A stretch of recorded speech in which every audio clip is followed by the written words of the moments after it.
residential banking and commercial banking programs moving to Miami.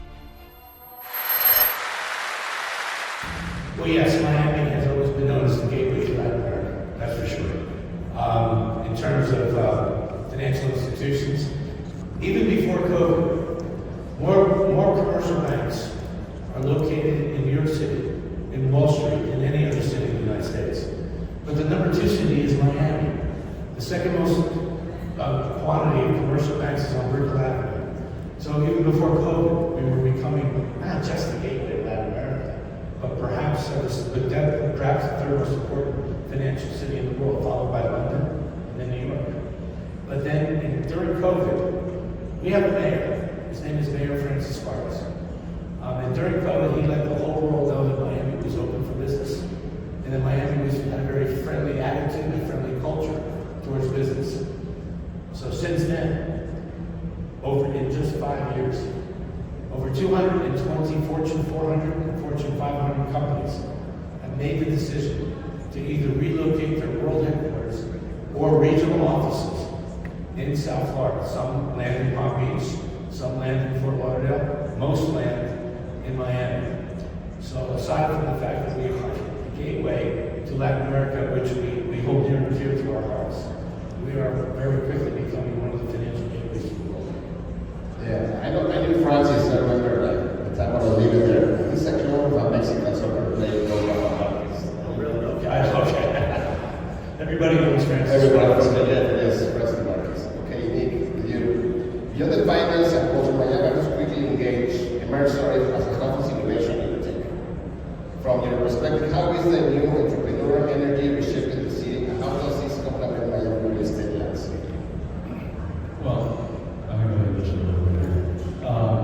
Like Craig said, we've had a huge movement of not just wealth, but financial migration to South Florida. And entrepreneurship has been leading that. Just last year alone, in Miami-Dade County, we have over 130,000 business applications submitted to register new businesses. That is the most we've ever had in the history of our county. On top of that, from a financial and tech perspective, Citadel Securities, owned by Ken Griffin, announced that a year ago he's moving his headquarters down to Miami. So he hasn't even started on constructing his now $2 billion office tower, and those people moving to Miami. And the innovation and the tech that has surrounded that, and really COVID was a big driver for all of this. I mean, just last year alone, the venture capital scene in Miami raised $2.7 billion in funding. The first half of this year, we've already raised $2 billion in new ventures. And so that spirit is alive, that spirit of entrepreneurship is alive. And that is a younger demographic. And that is a demographic that needs lifestyle, that needs stimulation, that needs culture. And Miami has all of that. We didn't used to have all of that. Now, we have world-class sports teams, even though all of them are not very good right now. We still have that. We have great culture institutions, the PIN, which is the Perez Art Museum in Miami, which we're big benefactors of. We have the Frost Sciences, we have performing arts, we have Michelin star restaurants, and of course, we have the weather and we have the water, right? We can't replace the views of the water. And so creating an enriched lifestyle to attract these new entrepreneurs is extremely important. And the way we design apartments, the way we design buildings, the way we design their living environments, they influence that, and we have to react to that. And that's why you see on the screen these various types of condominiums to kind of attract and meet that demand of the various demographics that are coming to Miami. Yeah, we had an interview yesterday with Bernardo from Studnicky. He was giving some examples of he's part of the board of the UN in Miami. I have taken a lot of research, and believe me, a lot of the clients have family actually many who are studying over there. A lot of people are choosing Miami instead of even California, moving over there, because the university levels are really, really good, and they find a lot of jobs after they finish their college. So I think that the program is really doing a good job. Oh yeah, I mean, the basis of every great city is great culture institutions and great educational facilities. University of Miami is getting better and better. FIU, Florida National University, is getting better and better. Vanderbilt, one of the top universities in the country and the world, is opening a graduate campus in West Palm Beach. When we talk about Miami, I really talk about the growth of South Florida that goes from Miami to West Palm Beach, because we're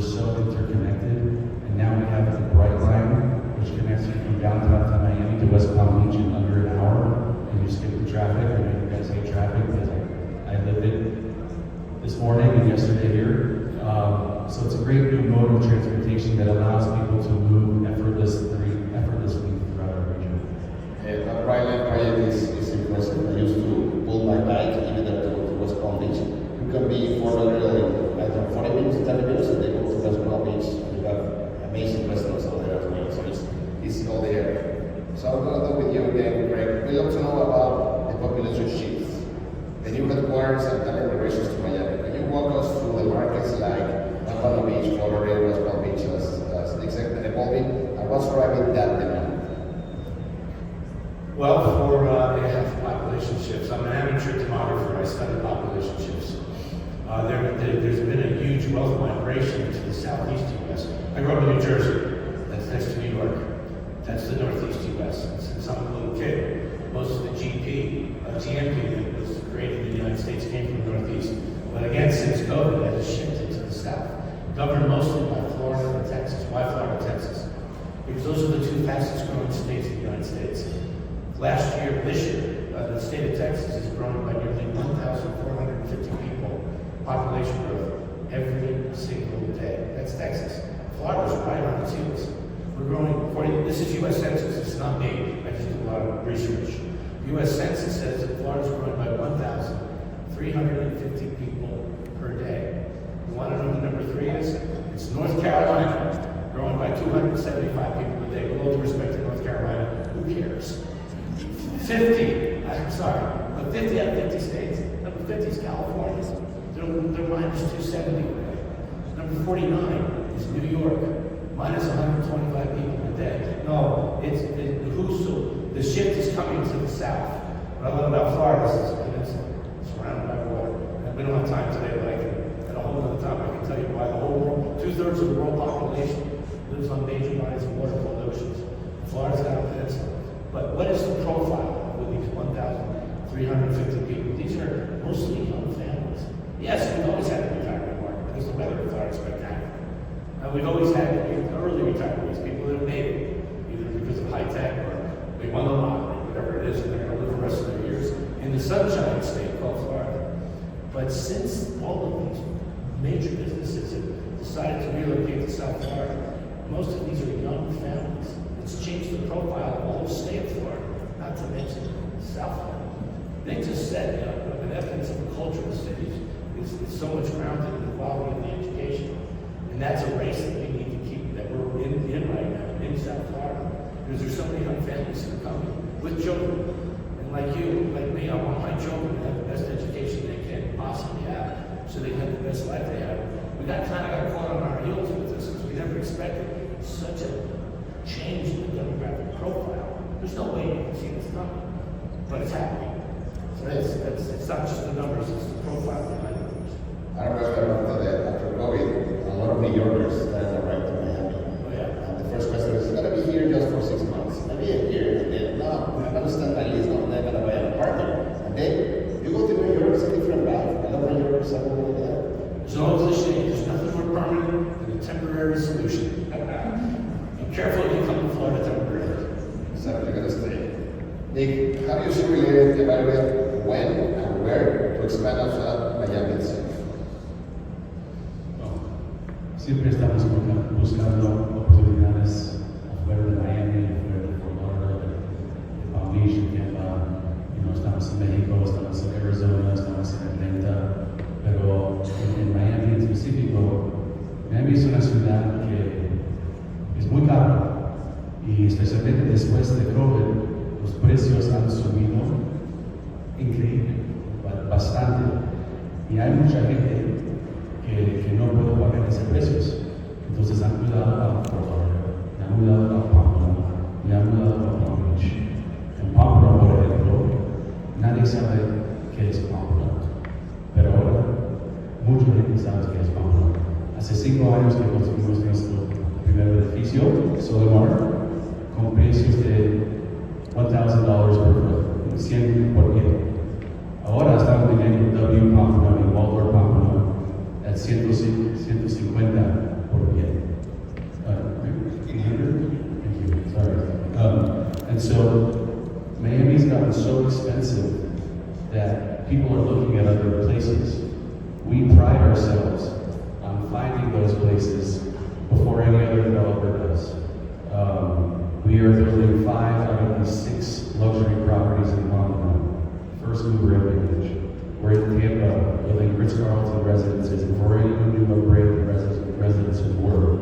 And so like Craig does, we monitor these population shifts, we monitor demographic shifts, and especially where employment companies, finance institutions are moving, not even headquarters, but second offices, back offices, and look at the incomes of those shifts, and follow those in detail to figure out where those next opportunities are, and sometimes take risks, thinking that that is going to continue.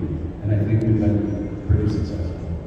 Gentrification is happening all over the cities. That makes it a problem because everybody wants to go to the same neighborhoods.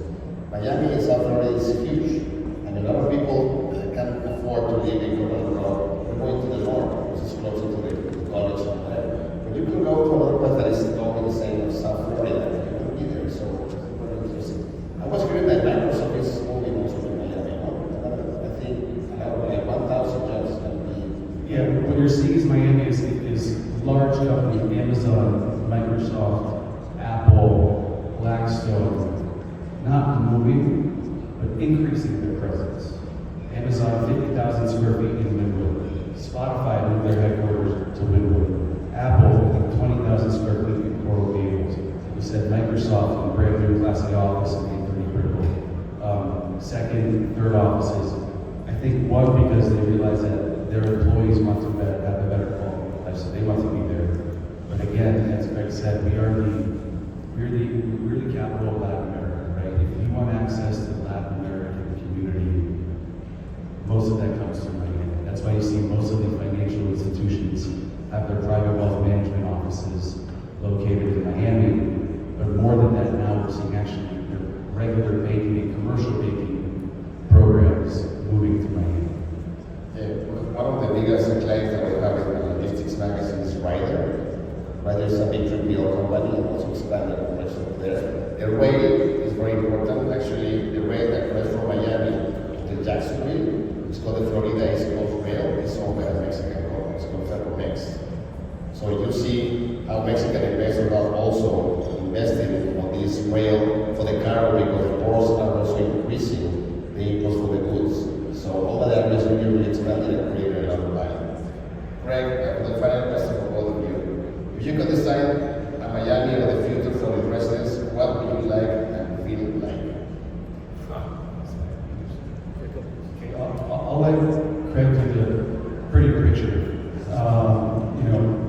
We all have income inequality in every city that we live in, and it exists in Miami, it exists everywhere. It's becoming more and more of a problem.